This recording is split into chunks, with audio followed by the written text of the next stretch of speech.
Hi everyone, இந்த வீடியோவில் நம்ம பிக் டெவலப்மெண்ட் போர்டை பற்றி பார்க்கலாம்.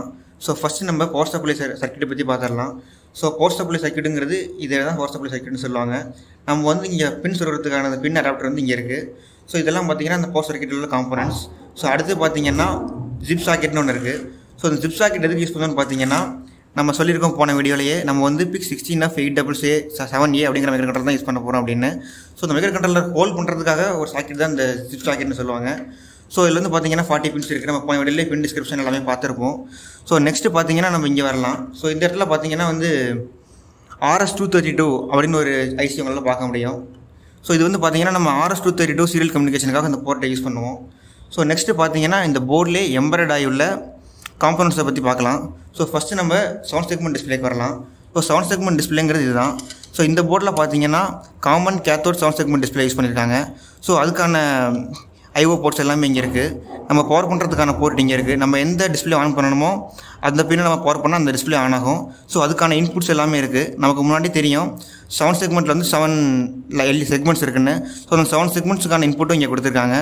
ஸோ நெக்ஸ்ட்டு பார்த்தீங்கன்னா கீபேட் மேட்ரிக்ஸுக்கு வருவோம். ஸோ இங்கே பார்த்தீங்கன்னா இங்கே மேட்ரிக்ஸ் கீபோர்ட்னு ஒன்று கொடுத்துருப்பாங்க. 4x4 மேட்ரிக்ஸ் கீபோர்ட் இருக்கும். ஸோ இதுக்கான ஐஓ போர்ட்ஸ்லாம் பார்த்தீங்கன்னா இங்கேயும் இருக்கும். ஸோ நெக்ஸ்ட்டு பார்த்தீங்கன்னா முக்கியமான பார்ட் வந்து பார்த்தீங்கன்னா இந்த இடம் தான். நம்ம டெவலப்மெண்ட் போர்டில் ஒரு ப்ரோக்ராமை வந்து டம்ப் பண்ணணும்னா இந்த பின்ஸை மட்டும் தான் நம்ம யூஸ் பண்ண முடியும். ஸோ இந்த பின்ஸோட வந்து நம்ம வந்து பிக் கிட் 3 அப்படின்னு ஒரு டீபக்கர் சர்க்யூட் கனெக்ட் பண்ணால் அந்த டீபக்கர் சர்க்யூட்லேருந்து நம்ம லேப்டாப்லேருந்து நம்ம அந்த பிக் ஐசிக்கு வந்து நம்ம ப்ரோக்ராமை டம்ப் பண்ணிக்க முடியும். ஸோ நெக்ஸ்ட்டு பார்த்தீங்கன்னா ரிலே இருக்குது. ரிலேவோட ஐஓ போர்ட்ஸ் எல்லாமே இங்கே கொடுத்துருக்காங்க. ஸோ நெக்ஸ்ட்டு பார்த்தீங்கன்னா எல்சிடி கனெக்ட் பண்ணுறதுக்கான ஐஓ போர்ட்ஸ் எல்லாமே இங்கே இருக்குது. ஸோ அடுத்து அப்படியே பார்த்தீங்கன்னா பக்கத்தில் பொட்டன்ஷியல் மீட்டர் இருக்குது. ஸோ நம்ம எல்சிடியில் வந்து நமக்கு தெரியும் அந்த பேக் லைட் தான் அட்ஜஸ்ட் பண்ணுறதுக்கு. ஸோ அதுக்கெல்லாமே இந்த பொட்டன்ஷியல் மீட்டர் வந்து நம்ம யூஸ் பண்ணிக்கலாம். ஸோ நெக்ஸ்ட்டு பார்த்தீங்கன்னா பவர் சாக்கெட்ஸ் இருக்குது. கிரவுண்டு 5 வோல்ட் 12 வோல்ட் இருக்குது. ஸோ அடுத்து பார்த்தீங்கன்னா CMOS பேட்டரி ஹோல்டர் இருக்குது. இந்த CMOS பேட்டரி ஹோல்டர் எதுக்குன்னு பார்த்தீங்கன்னா இந்த பக்கம் நமக்கு RTCன்னு கொடுத்துருப்பாங்க. ஸோ RTCன்னா ரியல் டைம் கிளாக்கு. இதை பற்றி பார்த்தீங்கன்னா நம்ம ஃபர்தர் வீடியோஸில் பார்த்துக்கலாம். ஸோ இது வந்து பார்த்தீங்கன்னா மோட்டார் டிரைவர் ஐசின்னு சொல்லுவாங்க.